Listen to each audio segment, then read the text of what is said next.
This is our $500 Civic, and we spent $50,000 turning it into an absolute weapon, all with one goal in mind, and that's beating that pesky new Civic Type R around the track. But before we head back out to the track to give it one last try, I thought it'd be fun to take a little trip down memory lane to see what all has gone into making this Civic a reality. This isn't just a mashup, this is the director's cut. So when we first got this car and it was bone stock, we drove it around a bit and it just felt like an old crappy car. It was super soft. I think it has like 450,000 miles on the odometer. So all the rubber parts were just worn out. Everything was super soft. It felt like the dampers weren't doing anything anymore. So it just felt really wishy-washy and just all over the place. So we obviously needed to change that. Let's look at the parts we're gonna be replacing them with and compare them to the stock stuff. First, we'll start with the coilovers. This is the stock one. Nothing special about it, but we're gonna be replacing it with these Feel 441s. These are basically Feel's entry-level coilover. They're damping adjustable 30 ways, but it's one-way adjustment, so rebound and compression is tied together because again, these are pretty entry-level coilover, but you still get a lot of nice features. You get ride height adjustability, you get preload adjustability, you get a nice spherical bearing top hat, you do get the Swift springs, which should help with handling, and they are valved for this chassis. They should really improve the handling of this car. So I'm excited about these. So we just gotta stick them in there.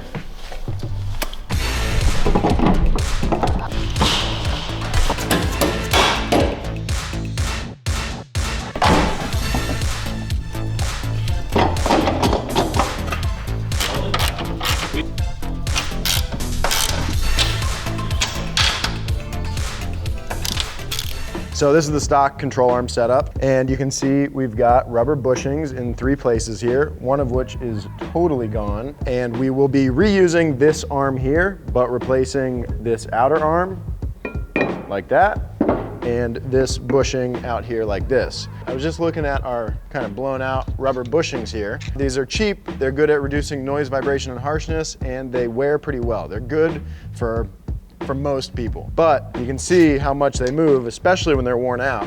And the problem with that is that causes a lot of deflection and twisting in your suspension, and it changes your suspension geometry when you're in hard corners, which is really when you want your suspension geometry to be working the best. So we're gonna be replacing those.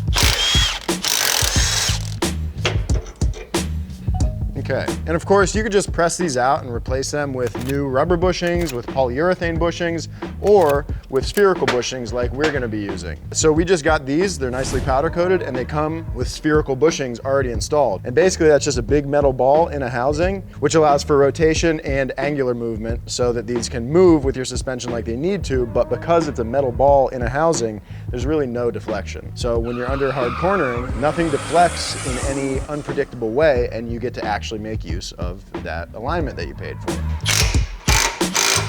Okay, cool, well, that was easy. Now we'll flip this thing around and replace this bushing. All right, same thing here at the rear bushing for the lower control arm. It's rubber, so we're gonna replace it with a spherical unit. Now that bushing looks like it's in fine shape, but even a brand new rubber bushing will deflect a lot under load. Not the case for these. Okay, we've got our front lowers put together, so they're the first thing that's gonna go on the car.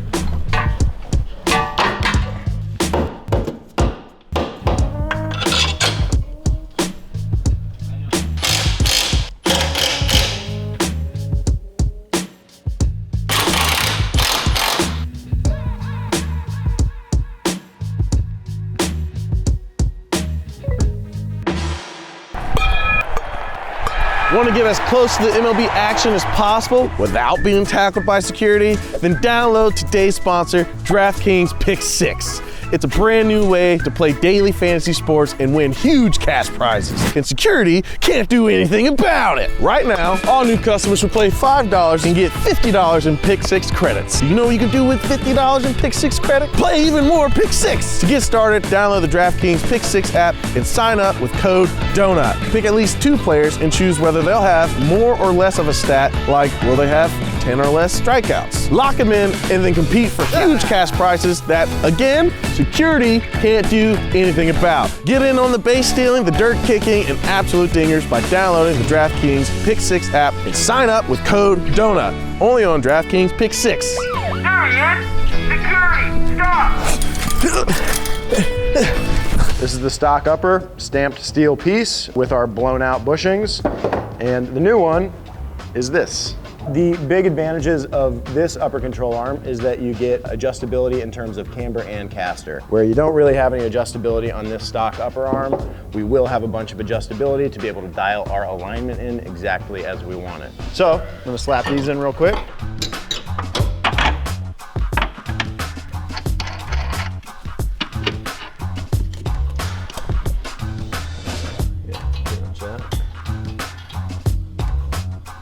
And then the last thing we're gonna do to the front of this car, we've got this sweet Cusco strut brace. The point of this is basically just to tie together the two strut towers to keep them from flexing under hard cornering loads. The only problem is that when I put it up here, it sits pretty good, but there are no holes where it seems like there should be holes. So for a minute I thought that this was for the wrong car or something, but turns out that most of these EG Civics have holes there, but this trim level, the CX, doesn't have the holes. So no big deal. I mean, what do you do when you don't have holes, but you need some? You guessed it.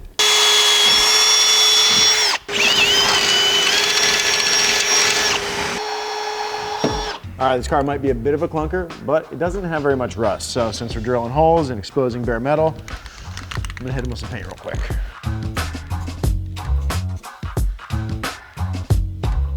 So far, so good. We'll see. Moment of truth.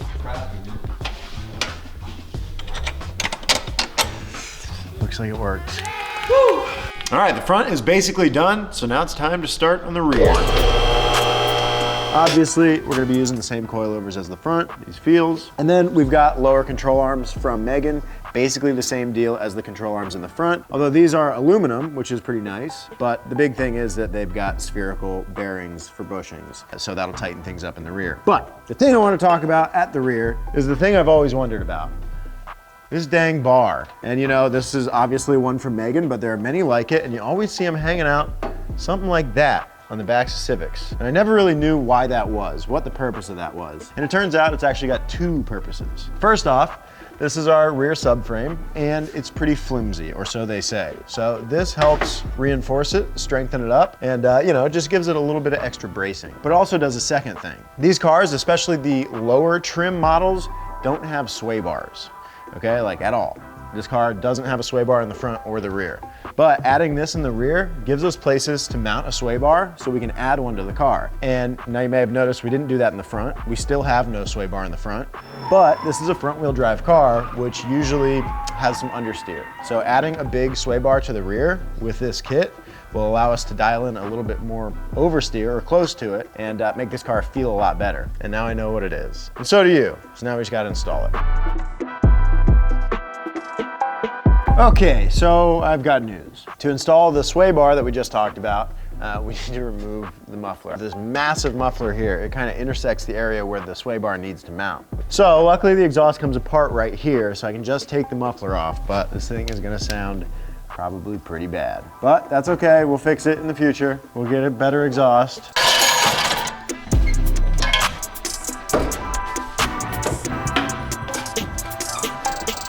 So that's a brace?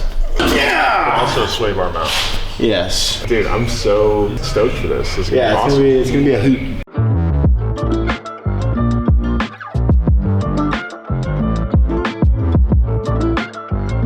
Well, we've got our brace and our sway bar hanging, all tightened up, so now we can start throwing in these control arms and then the coilovers.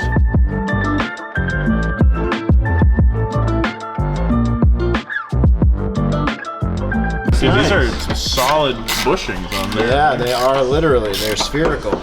So if you give it a push, you'll get it to break free.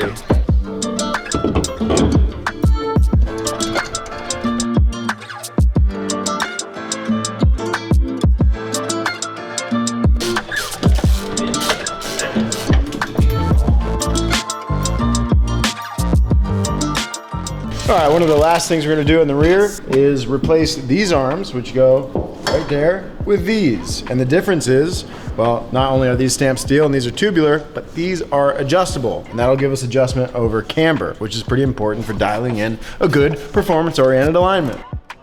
Okay, and here we've got a rear strut brace from Cusco, matches the one in the front. We're just gonna tie together our two strut towers to add a little bit of rigidity and of course a little bit of steeze. Well, I was afraid that might be the case. We gotta trim the interior a little bit.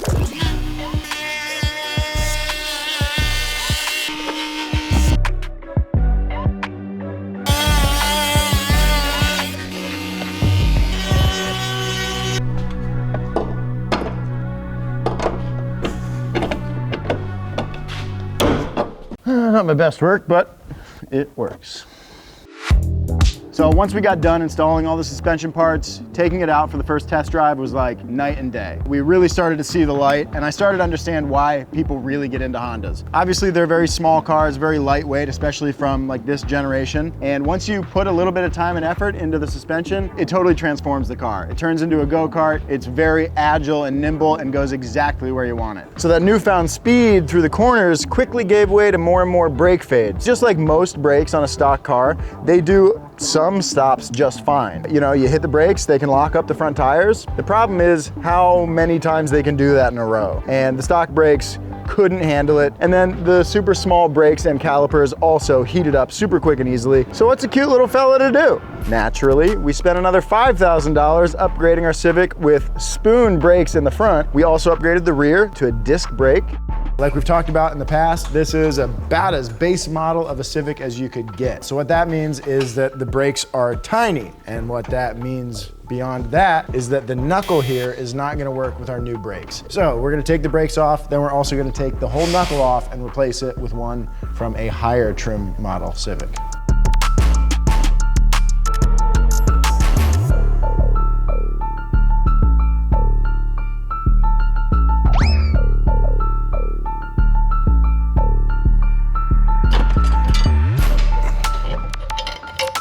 Ah, and there we go. Looks just like a knuckle, doesn't it? Not really. Well, anyway, this is what we needed to remove from the car to replace from a higher trim model unit from a different Civic. Right here where the brake caliper mounts, it's too far inboard. So you'll see the pieces that we're replacing it with stick out a little further. It's gonna let us have a little bit bigger brakes. Okay, so here's the old one. A little kind of dinky, kind of smaller all around, versus this one, which is a little bit beefier with that bigger brake mounting bracket. Now this in and of itself is not that sexy, not that fun, not that cool, but what it lets us install is pretty cool. So let's take a look at the brakes that we bought. Now we're gonna throw up our rotor. This is a genuine Honda rotor, which is nice for future replacements. But then, the pièce de résistance.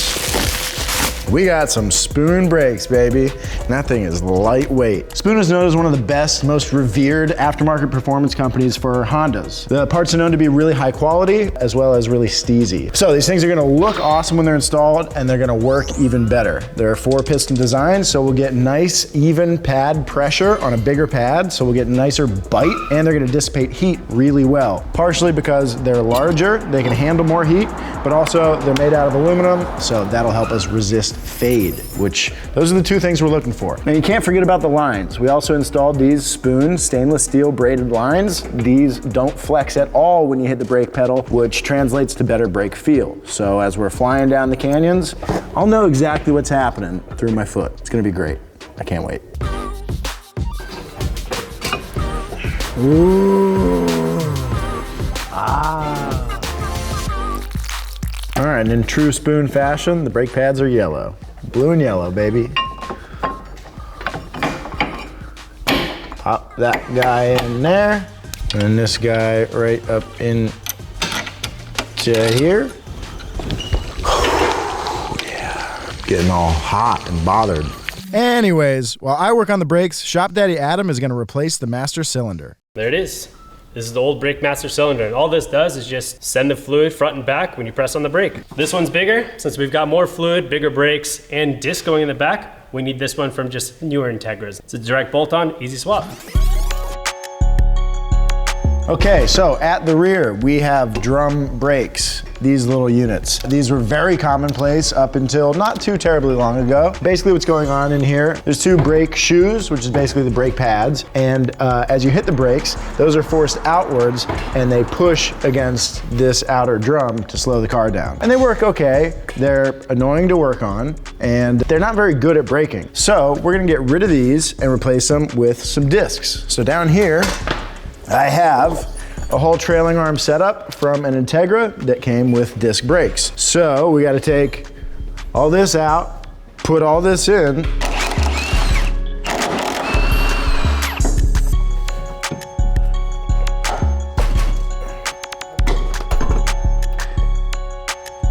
Easy as that. Now we got to put that in its place. But first I have to transfer that. Okay, so got the arm in place there. We'll wait to tighten it up until this is all in place. So the most annoying part about this is just gonna be fishing the e-brake cable up to where it needs to go while hoisting up this trailing arm. It's not super heavy. It's also not super light. Watch me struggle.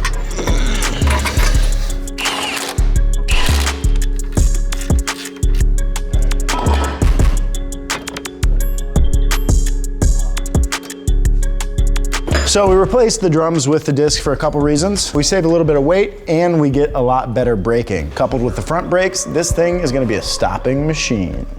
All right, so while we were at the rear of the car finishing installing the new disc brakes, Heber was up front pulling out the old proportioning valve, and this is our new proportioning valve.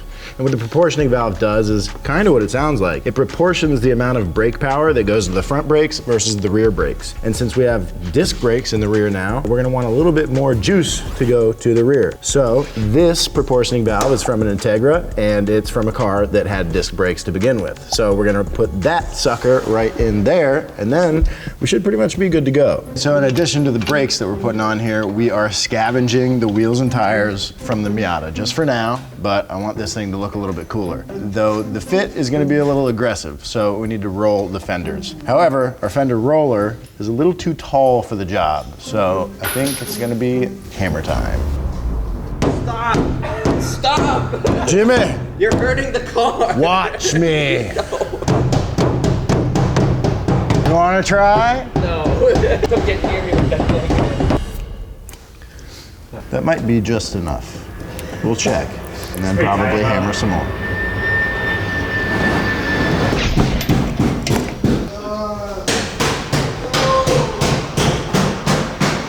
It's gonna be okay. Is it? I don't know.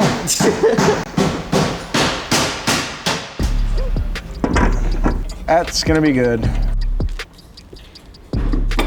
So once we installed the spoon brakes, before even driving it, I was enamored. These are a little bit like a holy grail piece, you know, especially from the Honda community. So it was cool to kind of step foot into the Honda world and get to play with some spoon stuff. So I was super stoked to get them in the first place. They installed really nicely, they look great. And then once we went out driving, they felt fantastic. Pedal feels phenomenal, and they stay effective no matter how many laps you do at the track. I haven't been able to get any fade out of them, and we were doing back-to-back laps once we got these brakes done, so I'm pretty pleased with them.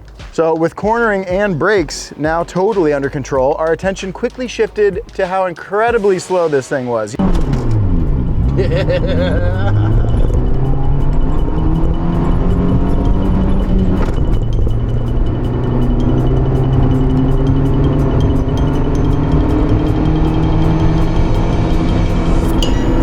You don't know how slow a car is until it handles well and brakes well. And then you're like, oh, I don't have any power. So what do? We K-swapped, and we invested another $10,000 into the project, acquiring the iconic K20A engine. We actually tore this engine apart for another video, and in the process, we took the head to the machine shop, got it decked nice and flat. We got all new valves and guides and seals and everything so that we can get plenty of fun miles out of this K20. So for the uninitiated, if it isn't obvious, this is not the engine that came in this car. It never came in this car. The engine that came in this car made like 100 horsepower. The K-Series is a super popular engine that has come in a lot of cars. This one specifically, the K20A, came from the DC-5 Type R Integra, which makes it pretty cool, and also means that it came with a 6-speed transmission with a limited slip diff for maximum performance. And yeah, this thing makes around 200 horsepower, generally speaking, which basically doubles the output that we had. Let's set a baseline. We need to take this Civic to the track as it is and see how slow it really is. Now it's time to get a lap time. Ah!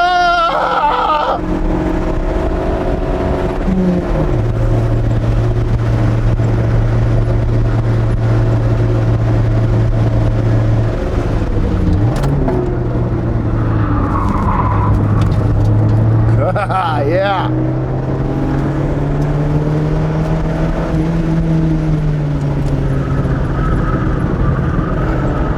Come on, baby.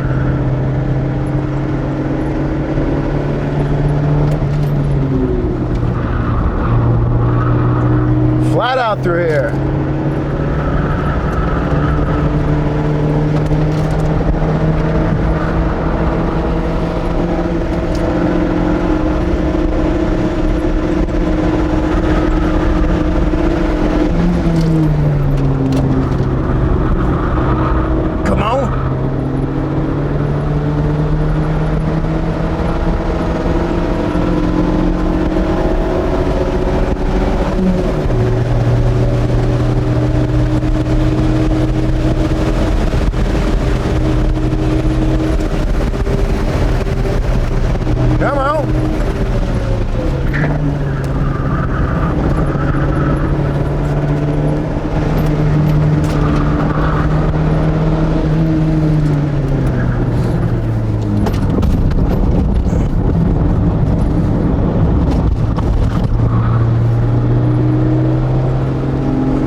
Okay, let's see what those times looked like.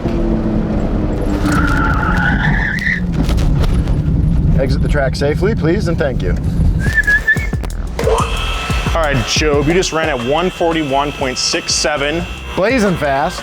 Yeah, for reference, Jerry actually took the Civic Type R a few months ago out to Streets of Willow. He ran a 124.77. It's only like 17 seconds. Job, 17 seconds is no joke, man. I know. That's a 1.6 mile course. That's a huge margin you gotta make up. But you know what? What? I'm gonna let you make a believer out of me, damn it. That's right, dude. He's coming around. Don't do it. Ah! Don't do it. Oh, your hair touched it. Clean up on oil floor. So the first of many steps that are required when undergoing an engine swap of any kind is removing all the original stuff that you intend to replace. So that means out with the factory D15. Engine's out, new one's going back in. But before we do that, we gotta dress this thing up with all the parts that Hybrid Racing sent over to us. Joby, what kind of fuel rail did we get here and what are the benefits for it? Well, it's a Hybrid Racing fuel rail. We're sticking with the stock fuel injectors. You know, nice aluminum fuel rail dissipates heat really well, and you get nice even pressure all the time. This thing is gonna look really sweet on the K20. Can't wait to see it on there, especially with our new valve cover. That's gonna look dope. While Nolan's working on installing our new fuel system, I'm gonna remove the factory exhaust manifold and swap out our valve cover for this sick yellow one that we got powder coated a while back on an episode where we learned about powder coating. What do you think? Wow. Dude, it looks great. So we're gonna be sticking with the stock 6-speed transmission that came with this K20A. It's a 6-speed, it's got an LSD in it, it's gonna be great. But we are gonna upgrade the clutch for a little more holding power, a little more robustness, and it should feel real nice on the pedal.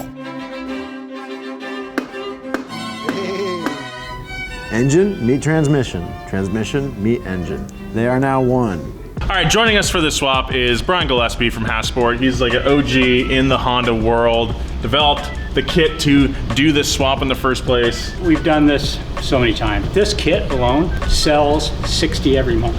What? That's insane. We've been selling it since 2004, I believe. Amazing. I think we got the right guy for the job to help us on this. All right, so here's our old subframe, here's our new one. At first glance, they don't seem that different, but it's very important that we removed our old one so we can install our power steering. Since our ultimate goal with our EG is to make it comparable, if not better, to a brand new Civic Type R, that means we do have to install some of the creature comforts and advancements of the Civic Type R into our car. With the more powerful K20 installed, that means we can put bigger tires on there. With this power steering, that's gonna make turning those wider tires even easier. Plus, with more power, that means more torque steer going through the front end, and this power steering is gonna help us navigate that a little better. All right, so the steering rack is attached to the subframe. This is our first step towards beating that FL5 Type R. All right, next up is one of my favorite parts of any engine swap, putting the header on. All right, so the advantages of this header right here is gonna be higher flow. The lengths of the headers themselves have been specifically engineered for this engine, so we're gonna make the most power where we need it. And also, the end diameter for our exhaust pipe is a lot bigger than the one that was on there too, which is further gonna improve flow and make the car sound a little better too. So I'm really excited to hear this thing fire up for the first time. I think we're gonna be some real obnoxious Honda boys with this thing. Somehow this crusty Civic that we bought for 500 bucks has become, unsurprisingly, one of my favorite cars here at Donut. One of the many moments of truth is upon us. It's time to put that K-Series into this little old EG. The engine's ready, the car is ready, it's just time to do it. Welcome to your new home. Let's start dropping this car. All right, stop there and on. Let's see, hang on a sec. Yeah, and we are really close to this bracket. Can we lose this bracket? Yes.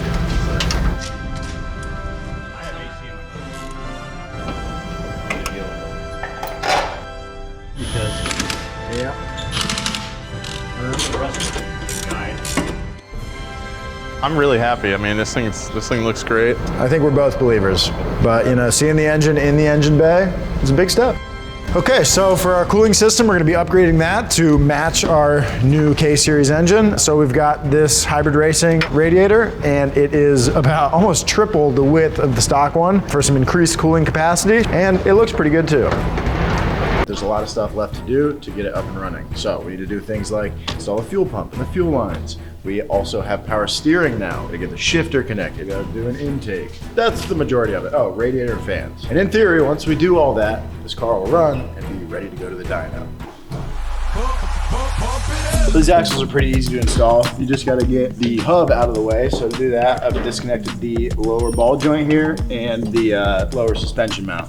So I slip the axle up in, swing the hub out, find your splines, and voila, axles. So we got a 3-inch exhaust for this guy because Brian at Houseboard is telling us that that's gonna make the best power. But with that, the flange is also 3 inches and far too large. So I need to oval out the holes so it'll fit on. All right, this flange is all cut up. The exhaust is kind of mocked up. So now I'm just gonna tack it in place and then pull it off and weld it all together.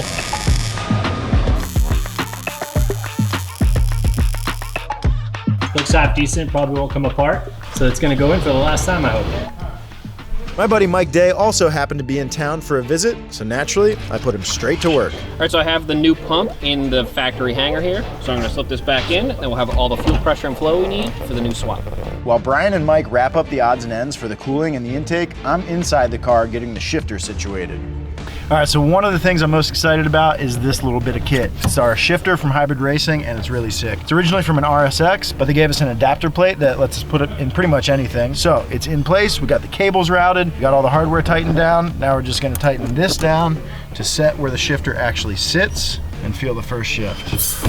Oh, that's real nice. And this thing is endlessly adjustable, so I can put the shift wherever I want. I can adjust the length of the throw. It's really a nice piece. Can't wait to rip. Okay, we gotta put the icing on the cake. This nasty shift knob. Oh yeah, baby. Okay, I think we're gonna need to get a new shift knob, but that's pretty funny. Okay, the engine is in, transmission's in, everything's hooked up, it's got a shifter, it's got fluid, it's got electricity, so it's time, finally, to turn the key and see if this thing fires up. Everybody cross your fingers. Cross them toes. Please!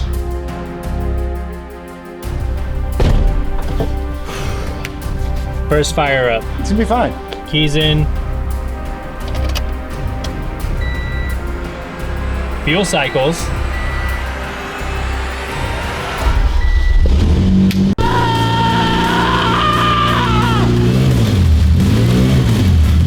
Oh my God! She lives! Now we gotta go to the dyno. So we're at Unrivaled Tuning right now with our buddy Danny, and he's gonna put this thing on the dyno and get it all tuned in. And the tune is basically just maximizing the air-fuel ratio. We're at just a tick over 200 horsepower, and we are so close to that 210, 215 that we want. So I think if he gets a little bit more aggressive with the timing, we'll be there, and dude, this thing's gonna be great.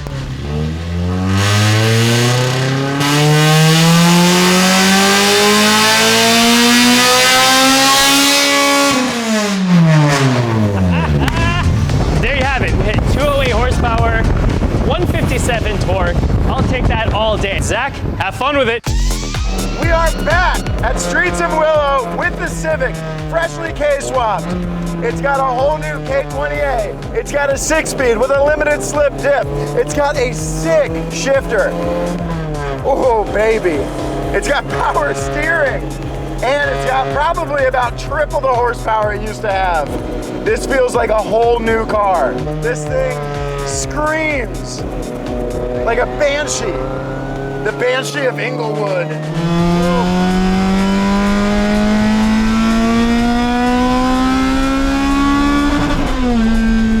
Oh my God. All right, it's time to see if all that money and all that effort was worth it. Is this thing gonna be any faster? I think so.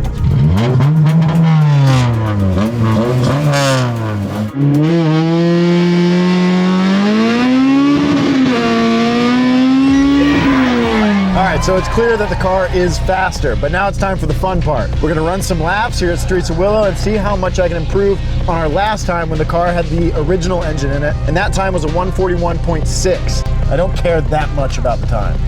That said, I care a lot about the time, and I'm gonna push it.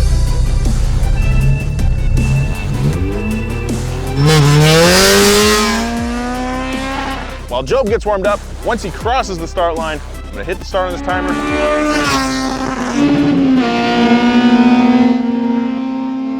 Oh, come on, Job.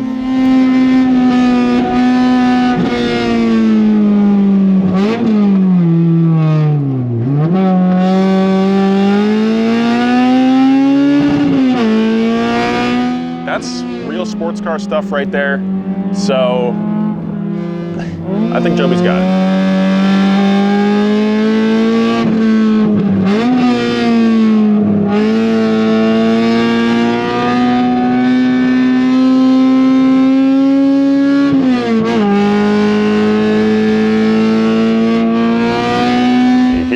It's like a buzzsaw just going off.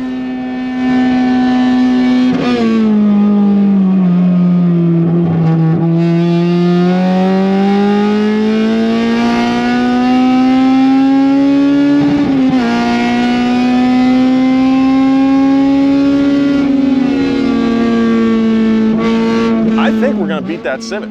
I think so. Come on, Joby!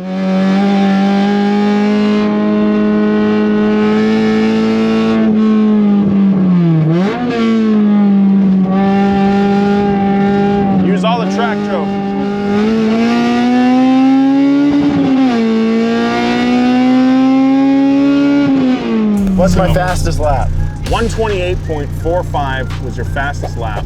We're still 5 seconds off of the 23 Civic Type R. We'll get there though. I think the seats are probably holding you back a lot. Dude, you're really trying to brace yourself, and you're not focusing on driving. That's right. Yeah. So in the end, we managed to get 218 horsepower to the wheels from our K20, and that brought us a lot closer to beating the new Civic. We ran a 128.45, which is an almost 30-second difference from the stock Civic. Pretty good. So not only was the car a lot faster and sounded a lot cooler, but the driving experience was transformed as well. The transmission in this thing is fantastic, and when you couple it with the hybrid racing shifter that we put in here, it's just an absolute pleasure to drive. So you feel cool, you sound cool, and gosh, it's just great. So now that we've got some power under the hood, what's next? Up next was the interior. The old nasty seats were quickly becoming a hindrance in the corners, and they were disgusting. So we did what anyone who works at an automotive YouTube channel would do and spent $10,000 upgrading the interior to not only make it functional, but to put the fun in functional. Make it stylish, make it a nice place to be. So that's what we did. So to hold my big button plates better, we got these. Set of Recaro SR3s recovered in yellow with a nice houndstooth insert. These things look sick, and it's gonna be a nice yellow touch in the car. They match the valve cover, kinda. Not only do these hold me in place well, but they're comfortable, they're reclinable, and they will let us continue to use the stock seat belts for street driving, which is really nice. So a good set of seats have nice bolsters, and what that means is just kind of the sides of the seat that come up around you and hug you and hold you in place. You kind of get in these, and boy, they hug you. Just like daddy never did. All right, so the first thing I'm gonna do is take out the steering wheel. The steering wheel is huge, so taking it out first will just grant me a little bit more room to get the rest of the stuff out. And we are replacing the steering wheel, so it's gotta come out anyway. So Jimmy's gonna disconnect the battery for me, because this thing does have an airbag, but not for long. This is Jimmy, and this is exactly what could happen if you don't disconnect your battery when you're messing with airbags. Good luck. Oh! No! Poor Jimmy. I look okay. Don't forget to disconnect your airbags, kids. All right, seats coming out. Wow. Clean up on aisle trash floor, dude. French fry? Yeah. No!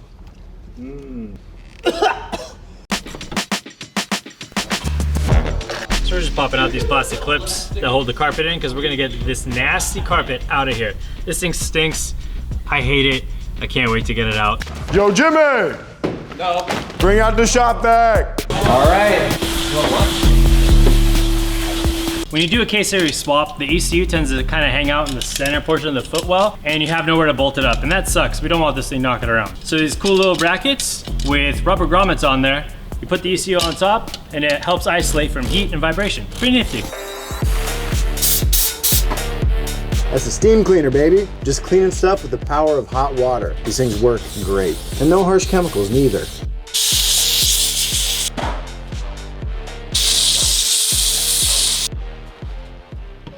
Jimmy, it's feeling pretty romantic in here with all these steamy windows. You want me to go get the candles again? Yeah, you know what I'm thinking?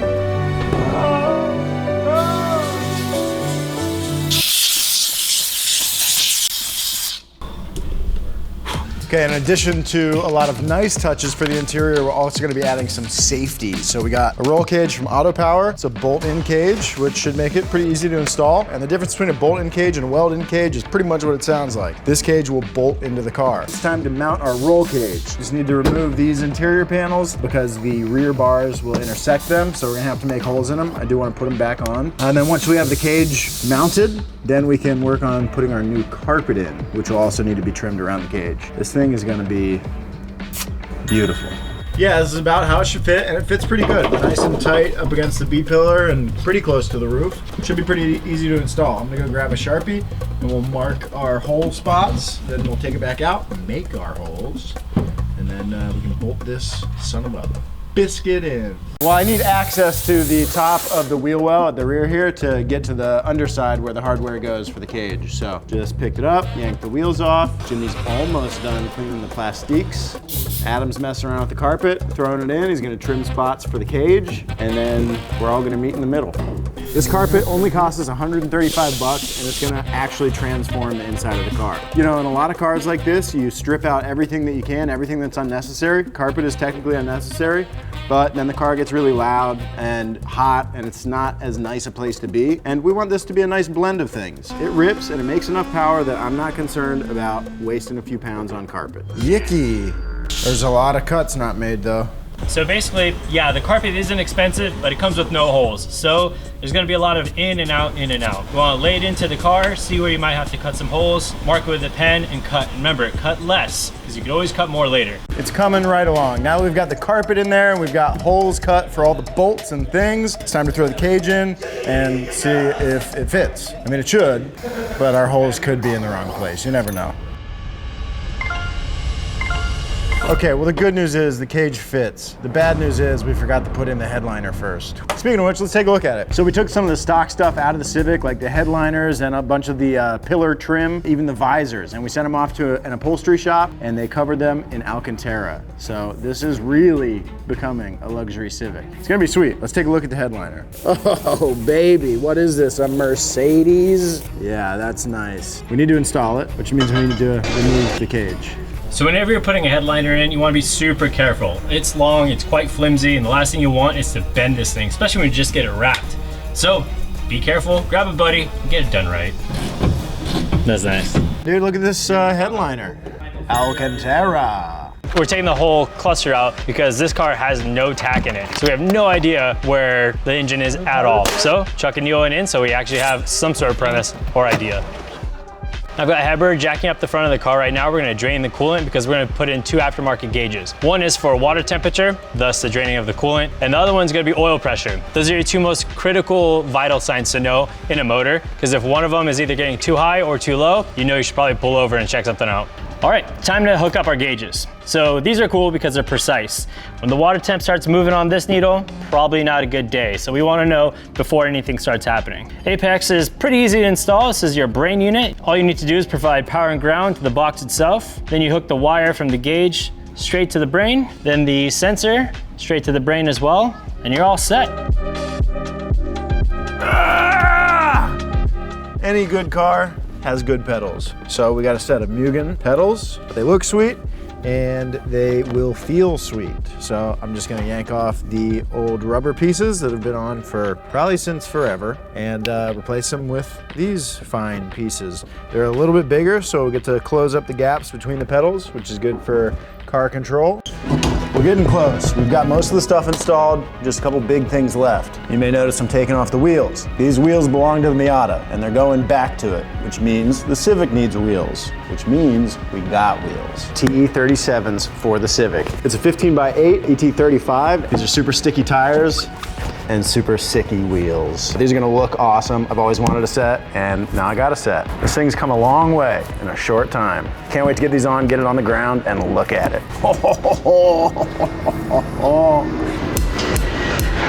Look at that. What a classic wheel. Sitting pretty behind some spoon brakes. Three-way. 1, 2, 3. Not bad. That was decent. That was decent.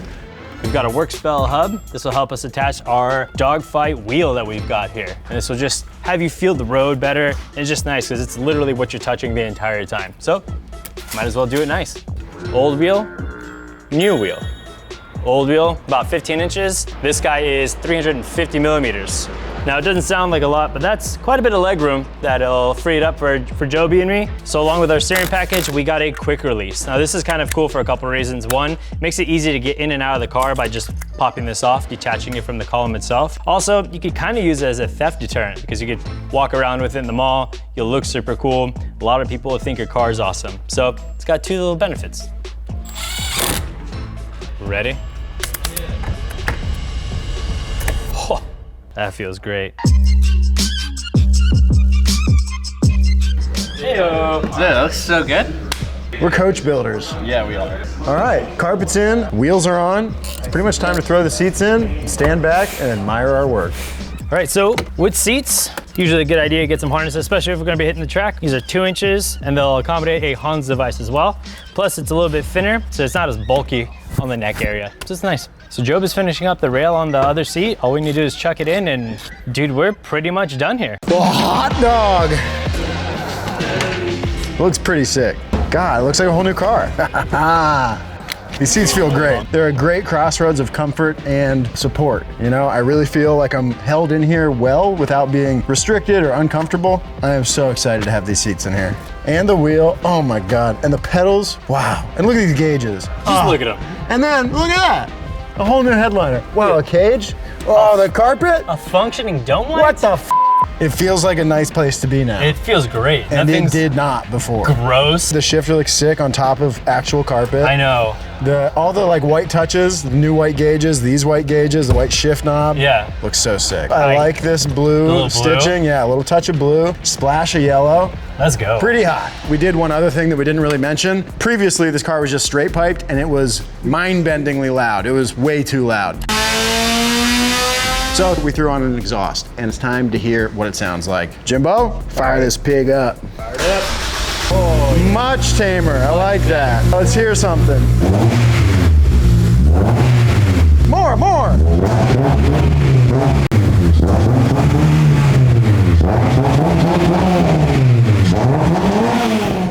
Now, you may have noticed that this seat isn't the same as the yellow Recaro SR3 that we originally installed. Now, while the Recaros are a super cool, super comfortable, great seat for the street and a little bit of track time, they do hold you pretty well. They're not quite a bucket seat. And this is not only a bucket seat, but a bucket seat with a halo, which makes it extremely safe on the track. Now, it does take away from some street driving, but let's be honest, this isn't really a street car anymore. So the halos keep your head in place when you got a helmet on, which is very nice, very safe, and the bucket seat just keeps you exactly where you want to be all the time. One of the worst things is trying to go fast and having to worry about yourself moving a bunch. When you're bolted into a bucket seat and really strapped in, you are one with the car, which is what you want. And hopefully becoming one with the car is exactly what we need and all that we need to beat the new Civic Type R.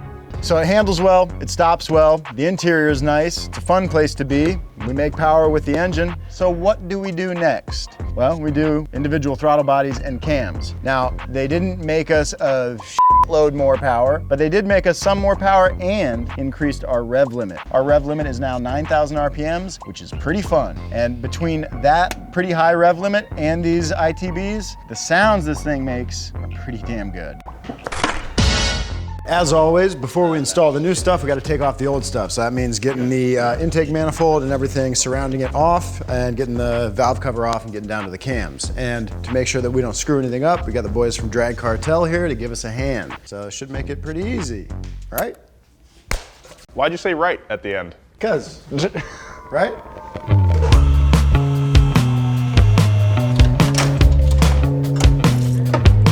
So you might be wondering why we're going to be changing the camshafts. Well, the cams that we're going to be going to are going to allow us to make a little bit more power at higher end. We're also going to be doing upgraded valve springs, which is going to allow us to crank up to about 9,000 RPMs. So I'm pretty happy about that. Why do we replace springs? Well, so you need more seat pressure at higher RPMs. If you have the stock springs will start floating. Because the valve itself has inertia, and that can overcome the pressure of the spring itself. So if you're at those high revs, it floats, like you said. Exactly. So you need a stronger spring to push it back into place. That's right. And then you can get into those crazy 9,000 to 10,000 RPM numbers. Wow. If you have enough valve springs. So we're going to have a double spring set up here, and that'll keep our valves closing consistently at really high RPMs. Okay, stock cams are out, making quick progress. We've got to compress our valve springs. You just put a tool on this bar and use a little bit of leverage, compress your spring, take everything apart, and the new springs can go in nice and easy. Now we just got to repeat that process 15 more times. You might be wondering, hey, if the springs are taken out, what's keeping the valves from falling into the cylinder? Well, the Drag Cartel guys brought a little fitting that pressurizes the cylinder and keeps the valves in the up position and allows us to change the springs with the head still on the engine. Saves a lot of time.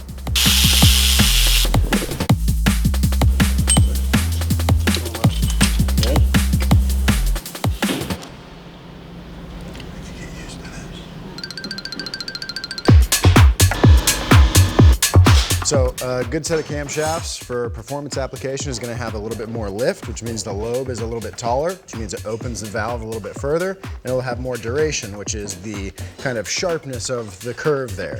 You can see this is pretty wide, which means it's going to hold the valve open for a little bit longer before it closes back up. So that lets us suck more air in, push more air out, and ultimately move more air, which is what a performance engine needs to do to make power. I mean, it's an air pump. It's an air pump. Yeah. Pump more air. Make more power.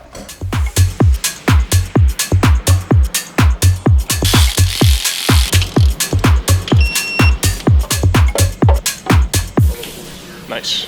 All right, the Drag Cartel boys just finished up putting in the cams. We're gonna fire it up, make sure it still runs, and then get to tackling the ITBs. Woo! Yeah. Okay, the job is halfway done. That sounds great. Solid work. Now we get to replace this. All right, so this is our stock intake manifold and throttle body. There you go. Oh. We've got one throttle body here, which opens when you hit the throttle. And then that one hole is responsible for sucking all the air that your engine needs to use in, and then it gets distributed to each cylinder by way of this manifold. This one is 65 millimeters across, and these are each 60 millimeters across. So we're gonna get a lot more air into the engine, and it's also gonna sound a lot cooler because we've got 4 of these things just letting us listen to each cylinder. All right.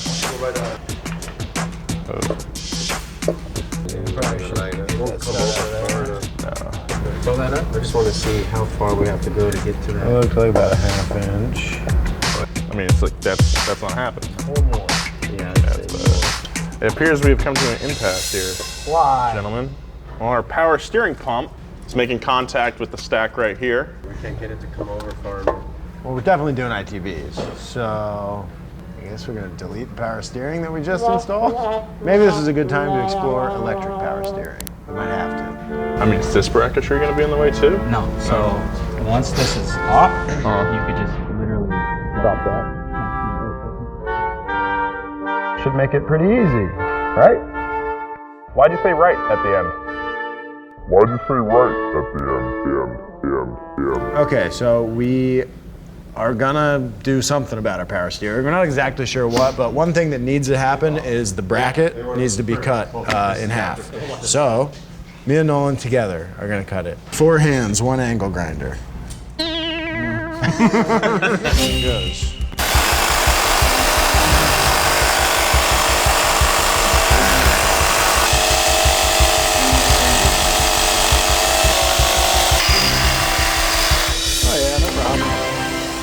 We left these 2-threaded holes in hopes that we'll be able to reuse them for our serpentine belt tensioner. Without those, we're gonna have to go to a whole different setup for a serpentine belt. So, fingers crossed on that. We're gonna do a little test fit, see how it looks, and hope that we've got all the room in the world.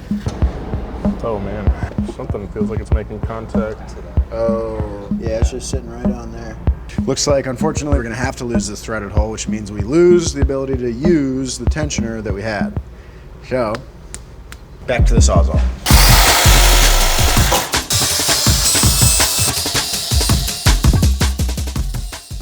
So since we're losing our power steering pump that used to go right here, we do need to replace it with an idler pulley so we can still run a serpentine belt, which is kind of important. So what we've got here is a little setup from K-Tuned. It's a really nice bit of kit, And it basically replaces the bracket that goes from the block to the engine mount and allows us to add this idler pulley that'll hang out right here, but won't interfere with the ITBs. So just gotta remove this thing, put this thing in, and then a belt. Easy as that. I am pretty bummed we're gonna have to chop the hood up. We'll think of something. This is all gonna require a retune, obviously, between the cams, the ITBs themselves, and the bigger fuel injectors. This thing should fire up, hopefully, but it's not gonna run great. Okay, all the connectors are connected. The battery is also connected. There's a few odds and ends that still need to be dealt with. What really matters is finding out if this thing runs. Hit it.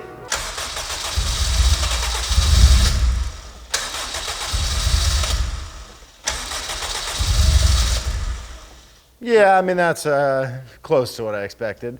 You can tell it can run, but it really doesn't want to right now. I'm gonna crack the throttle just a little bit. See what happens.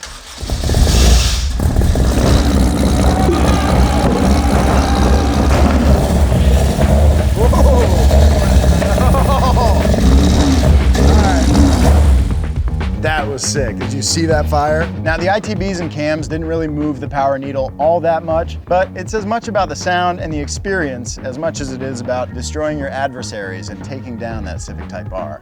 So when we got this Civic, it was a $500 Civic. A lot of stuff didn't work, namely the air conditioning. And the new Civic Type R definitely has working air conditioning. So if we're gonna beat that thing, we gotta beat it completely. Not just in a lap time, but in comfort as well. We at least have to match the comfort. So what do? We install air conditioning. All right, so let's talk about how an AC system actually works. Refrigerant is really interesting stuff because it can easily alternate between states of liquid and gas, which means it can be easily compressed and expanded. Whenever it expands, it actually cools down pretty significantly because its molecules are more spread out. A car's AC system starts at the compressor, which compresses the refrigerant. This heats it up, but it also gives it headroom to cool if it were to expand. The hot, compressed refrigerant then goes through a condenser, which works like a radiator to remove heat. Then, the cooled and compressed refrigerant passes through an expansion valve where the misting nozzle causes it to expand, thus cooling it down further. Finally, in the evaporator, the super cold refrigerant flows through another radiator where a fan transfers the cold temperature of the refrigerant into the cabin of the car. At the end of the day, it's pretty genius in its simplicity. An air conditioning compressor, the heart of the system. So I'm gonna install this. This should bolt right up to the engine and then start on the other things like the condenser, the lines, the box that goes under the dash, and everything in between. I have to take the fender off to run the AC lines from the passenger compartment to the compressor at the front of the engine, and to do that, I also have to take the bumper off, so just gonna be taking parts off, putting parts in, and then putting parts back on.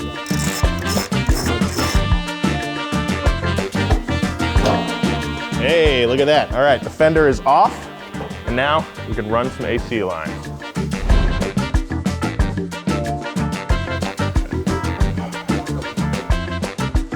Okay, so it looks like at some point somebody tried to jack this car up from the core support, so you can see it's all mashed up over here, which makes the radiator fit a little bit funny, which is exacerbating our fitment issues with the air conditioning components. So I don't think that straightening this out is gonna totally solve our air conditioning fitment, but it's definitely a step in the right direction. And then we'll do a little fabrication. Because our individual throttle bodies hit the mechanical factory pump, we have to do an electric power steering pump. So we've got one of these. This one's out of a Volvo and also from a Porsche Cup car, which is pretty cool. So essentially the way this works is just like your mechanical pump, except we're not using the motor to drive it. It's simply an electric motor inside winding up super fast to pump the fluid through the rack. So since we don't have an entire engine pumping the pump, that's why this guy is gonna take so much power. We're talking about 75 to 85 amps of draw. And that's why you're gonna want a good circuit breaker. We're gonna mount it in the engine bay right next to it. So if there's a spike or a surge, it'll pop. Now, I know it might be kind of tempting for a lot of people to not use a circuit breaker, but you kind of want to avoid that. Chances are it might not spike, but if it does, that wire is going to get so hot, it's actually going to ignite and you're going to have an engine fire. And I'm ready to put the power steering pump in.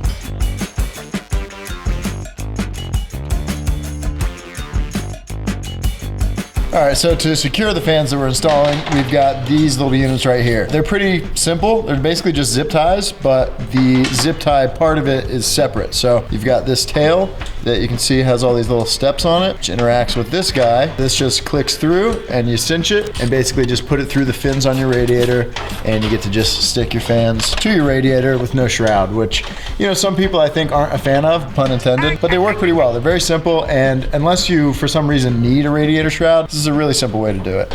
All right, so we are replacing the standard old battery with this tiny little guy. This is an Optima lithium battery. It's so light and small, it's unbelievable. But it's gonna save us a little bit of weight, and these batteries are supposed to be really good. But one of the differences with this battery are the terminals. They're not your standard like cylinder posts, which you would use like one of these terminals for. So we are gonna have to change things up a little bit. We're gonna have to cut off this standard style ring post terminal and basically put one of these eyeletted ends on it, and then we'll be able to just attach to these threaded little posts here. Really not a big deal, just a little bit of a minor difference, but I think it'll be worth it to have this sweet little tiny guy in there. Now to connect the battery.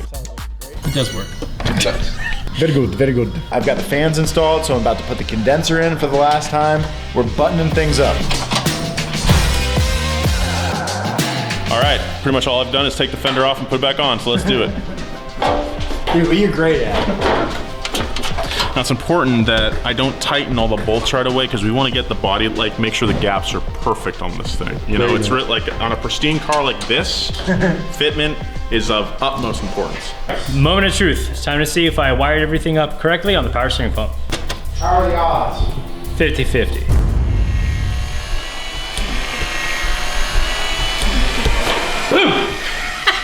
It sounds like this the whole time.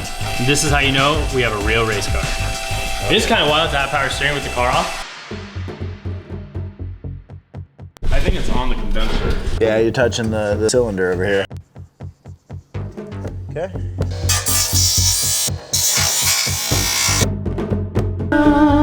Like a glove, mate. Yeah, pretty good. Wow, dude. This is like factory fresh. Look at this fitment. Okay, power steering cooler. Just, you know, half an inch under the crash bar. And then the condenser is like, you know, quarter inch off of it. Dude, Honda, hire me, am I right? All right, so we're plumbing up our vacuum lines to our vacuum block here. Each intake runner, if you will, has a vacuum port on the bottom. And the reason for that is because each cylinder sort of creates its own vacuum every time a piston pulls down and sucks air. So this block basically collects that vacuum and then uses it to power our brake booster. So we couldn't just run a single vacuum line from a single intake runner because it wouldn't be consistent solid vacuum. But when you collect all four and use them in this port, then we have solid vacuum, so we'll have solid brakes. Pretty simple, but definitely something you can't overlook. There's no way that it's gonna close with that on there. Hey. If it was squishy, maybe, but I thought it was like rubber, but yeah, it's hard plastic. Extremely hard. I mean, worth a shot. My guess is that it's still not gonna close with the filter on, but I would love to be wrong. Oh, it's so close. You're on that, dude. I know. Yeah, all right, it's hitting. Joe, why do we want to keep this thing on here? Well, we want this thing to run for a long time, and you know, I think that in some parts of the country, especially with a car that you don't drive very often, you can get away with it, but we live really close to the beach, and a lot of the places that this thing goes has a lot of sand. So the desert, the beach, the canyons, so we're gonna run a filter whether we like it or not.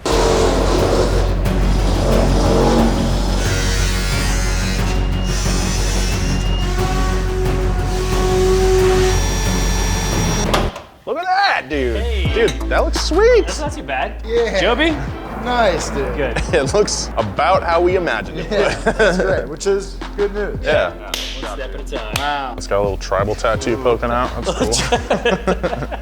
Okay, well, it's time to fire this thing up and make sure that it, you know, doesn't just explode and that it's ready for the dyno. And we have done a lot of things since this last ran good. It's not gonna run good because it's still not tuned, but it did kind of run, if we recall. So as long as it does that again, then we'll feel pretty good about loading it up on the trailer and sending it off to the dyno.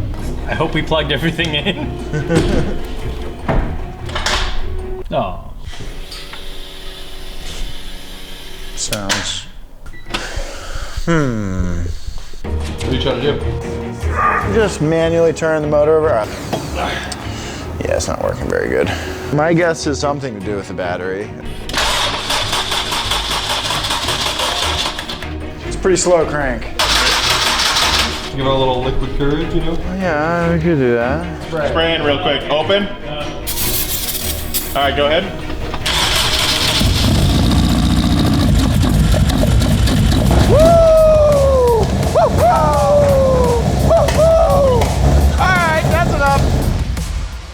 All right, so it runs about as good as it used to, which means it's, I think, ready for the dyno. What do you think it's gonna make? I'm gonna go with 234. That's a really good guess. I was thinking 232. What does this thing weigh, 200 pounds? If that, So- Jimmy when he's wet. Time to load this thing up on the trailer and get it off to the dyno. All right, so we are back at Unrivaled Tuning. Danny's got the car strapped to the dyno. We're about to see if all these mods are worth it. Last time we were here, we hit 208 horsepower. Now we're gonna see if we can step it up with the ITBs. Wish us luck. 234, watch. 234. He stole my number, I said 234. I did. Okay. We're really hoping to make more power, and the reason we're gonna make more power is because of the camshaft and the ITBs put together. Now, ITBs doesn't necessarily mean you're gonna make more power, but we'll be able to utilize that extra air because of the bigger camshaft.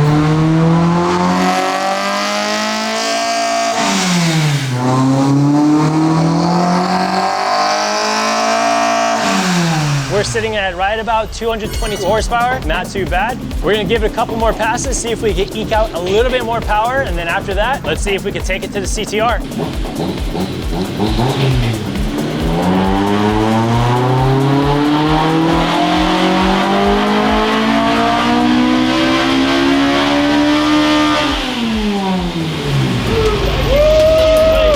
All right, let's go. We're doing the last pull here. We are so close, and it's made some good numbers. Now, if I'm honest, I did ask Danny if it's got a little bit more in it, so he's gonna tweak it just a little bit, because we wanna get to that 234 number, because I wanna be right, and Jimmy needs to be wrong. 233, let's go!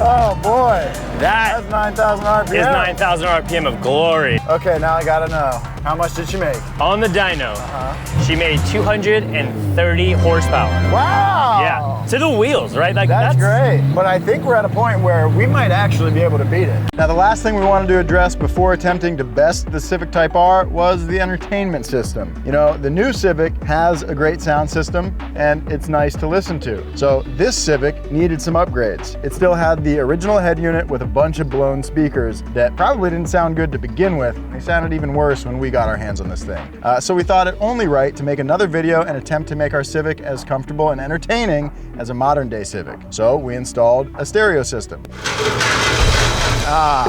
Okay, everything on this table cost us a grand total of $850, which might sound like a lot, but it's really not. That's about as cheap as you can do a nice sound system. When you consider all the parts, it'll make more sense. Let's break it down. First off, we've got our head unit. This is a Pioneer piece. It's pretty simple, pretty basic, and it costs 100 bucks. Then we've got some door speakers. These are pretty beefy and should really elevate the sound quality in the car. They were only 70 bucks. Then, of course, we've got one 10-inch subwoofer, and this thing was only 119 bucks. And then when you're adding things like this, you generally need to power them with an amplifier. And usually you'll have an amplifier responsible for your component speakers and one responsible for your sub. But in this case, I've got a 2-in-1 amp. This is a 5-channel, so it does door speakers and subwoofer, which is gonna save us a little space, and it actually saved a little bit of money. I spent 420 bucks on this. Nice. Then over here, we've got wiring. You can't forget it, you gotta have it, and it was 60 bucks. But it's pretty nice stuff. And then a box to put the sub in that we spent 80 bucks on. Just a box. Now we gotta install it. All right, Jimmy, get to it. Yeah, give us a bass tester.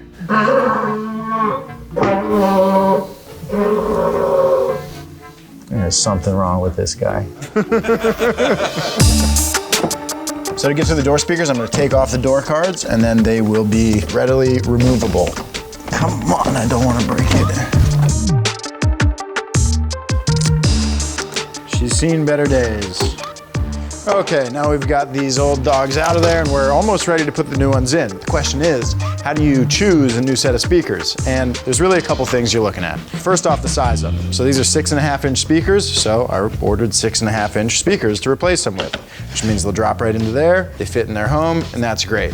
Now you can increase the size of the speakers or use smaller ones if you want to for some reason, but that's gonna require a little bit of fabrication or at least figuring out. And then beyond that, you wanna think about power. When you're matching speakers to an amp, whether that's the factory head unit or an aftermarket amp like we're doing, the main number you're gonna be looking at and thinking about is the RMS power rating. It means root mean squared, or basically the average power output of that amplifier and how much a speaker can handle. So these speakers are 100 watts RMS, so that means they can handle an average of 100 watts all the time. Our amp puts out 100 watts RMS to 4 speaker outputs. Even though we're only gonna be using 2, that's fine. We've matched our speakers nicely to our amp, along with our subwoofer is also matched nicely to our amp. So I think we're in business. All right, this is gonna be sexy.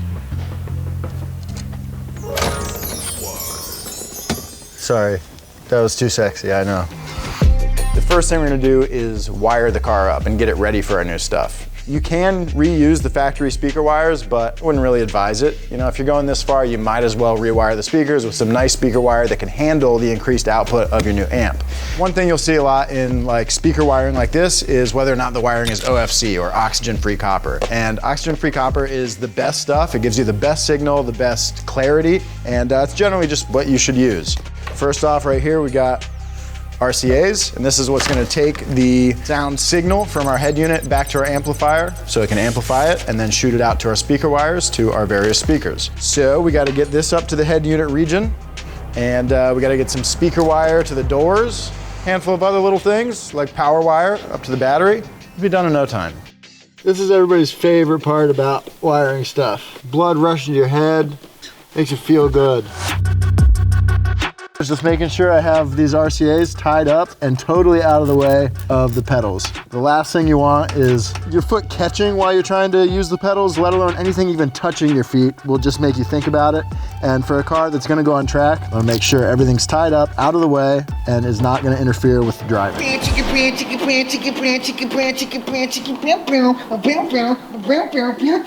needs speakers when you can just have me in the passenger seat?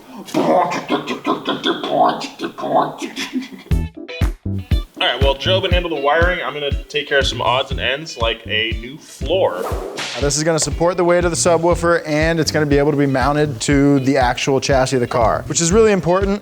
This car is gonna go on track, and we're adding a subwoofer to the back, which if you don't latch that thing down, it becomes a projectile if you get into an accident. So we're gonna make sure that we can bolt the floor to the car and then bolt the subwoofer to the car as well so that nothing can move. This is our cardboard-esque floor that I think came in the car. Yeah. It's pretty misshapen and also not very solid. So what I'm gonna do is I have this plywood here that I found in the shop. I'm gonna trace on here. I'm gonna extend some wings out the side just so this thing can be bolted to the floor. I intentionally left a lot of meat on the board because the cardboard piece that goes in here does not extend all the way out to these corners.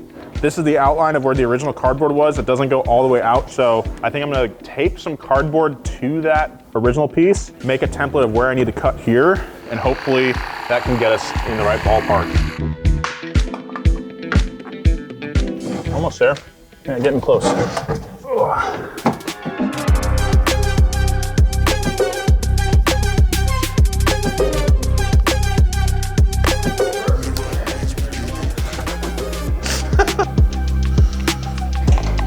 My arm is so tired. Of course, you could use a drill or an impact gun to drive these screws, but that's really risky. All it takes is one little slip, and you poke a hole in this foam around here, and you have just rendered your sub pretty much useless. I just do it by hand, because I've done that in the past.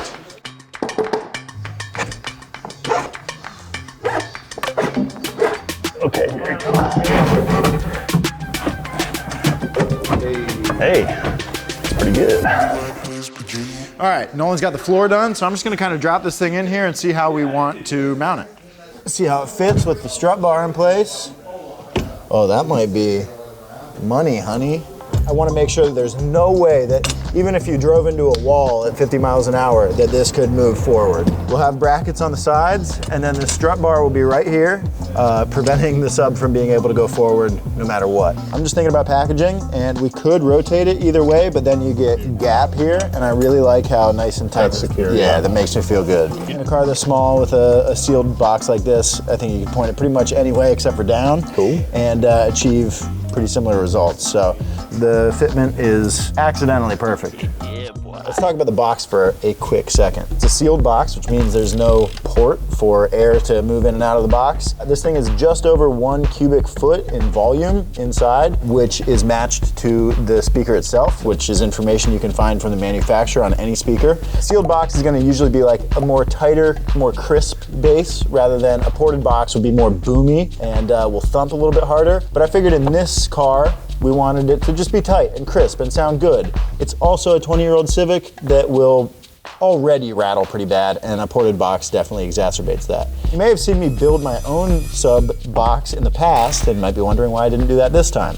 And the truth is that you don't really save a whole lot of money. MDF, the stuff this is made out of, is pretty expensive. So really the only reason to build your own box is if you really want to, or you just need to put it in a tricky space that a standard box won't allow you to do. So I don't have any of those qualms or issues with this car, so I went with an off-the-shelf $80 sub box, and it looks nice and should work great.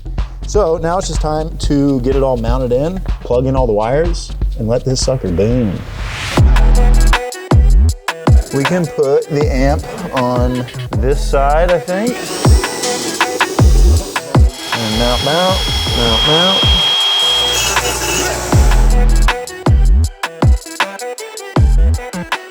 All of our speaker wires are hooked up now, so those are powering the front door speakers, speaker wire to the sub. Next thing I'm gonna do is this is called the remote wire, and this basically just sends a 12-volt signal from the head unit when the car turns on to the amp to tell it to turn on. So, pretty critical part. Gotcha, it's like the alarm to say, hey, wake up. Hey guy, get up, It's time you're to go late. to work.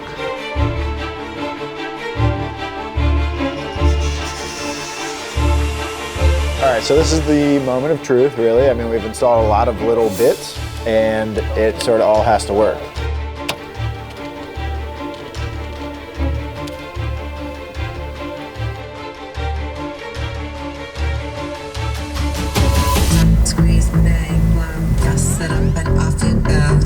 How loud will it go? Louder than that. Oh, wow. Can you hear how clear it sounds?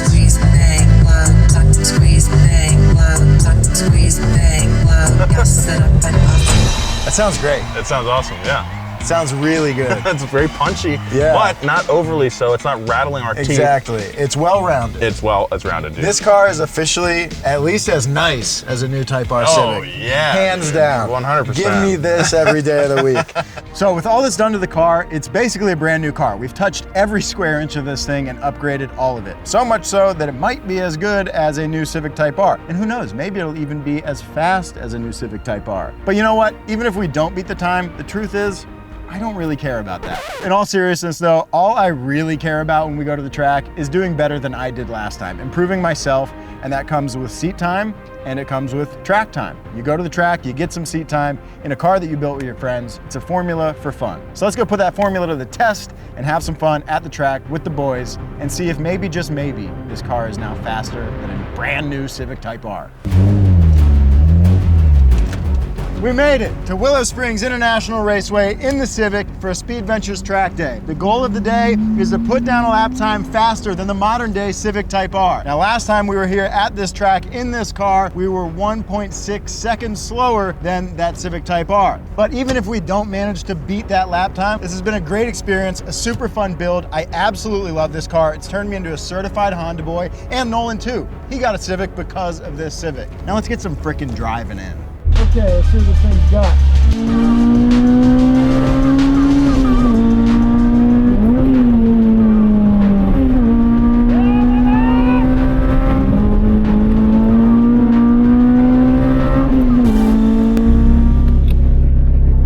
All right, so Jerry just took the car out.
126.6. And on that note, thanks so much for watching. I hope you had fun. We did have fun, even though this thing still isn't as fast as a new Civic Type R. Wah, I don't care. It's still a super fun car, and we have a good time breaking it. So like and subscribe to the video. Leave us a comment. Let us know what you want to see us build next. We'll see you guys next time.